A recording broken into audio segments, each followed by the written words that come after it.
Hello, everybody, and welcome back to the program.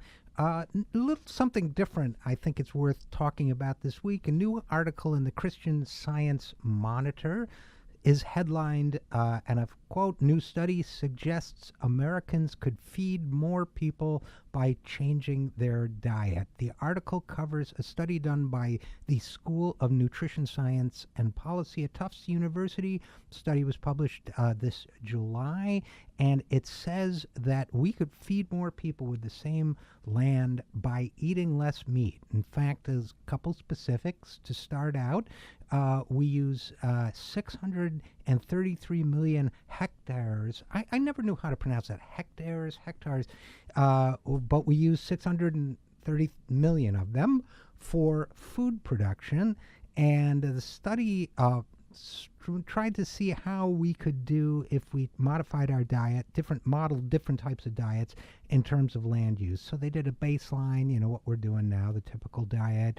They did a modified baseline within suggested caloric intake. In other words, meaning if we weren't overeating as we Americans are inclined to do from time to time, and then a number of other diets, including different amounts of meat and dairy, ranging from purely vegan to 100% of the population consumes meat. So they tried all of these different scenarios, and it was pretty easy. It found that the baseline scenario, the baseline diet, meaning the one we have now, uses about 1.8 hectares per person each year, which sounds like a lot. On the other end of the spectrum, the three vegetarian diets they checked out reached as low as 0.13 hectares per person per year.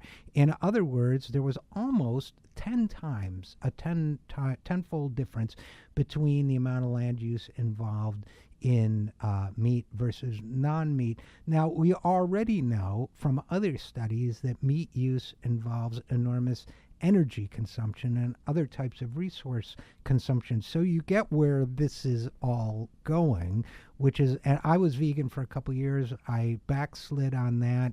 And so that part of me that really likes the more liberal, shall we say, diet that I'm on now, hates to read articles like this, because basically it's telling me something I don't want to hear on one level. But the facts are facts. And the fact is that when we talk about land requirements for each scenario, vegan, or at least eating less meat, is the way to go. And or as the study's authors put it, dietary choices can greatly influence the ability of agriculture to meet human food needs. So where does that leave us morally? We have a compelling moral argument for eating less meat. We have obviously a climate change problem as well.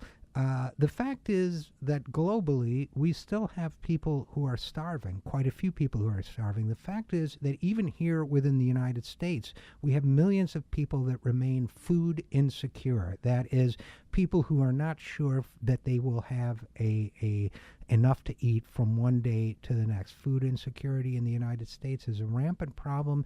It grew in the wake of the 2008 financial crisis. It is, of course, connected to the fact that 46 million Americans live in poverty. We have a moral challenge in front of us. It's time to face it.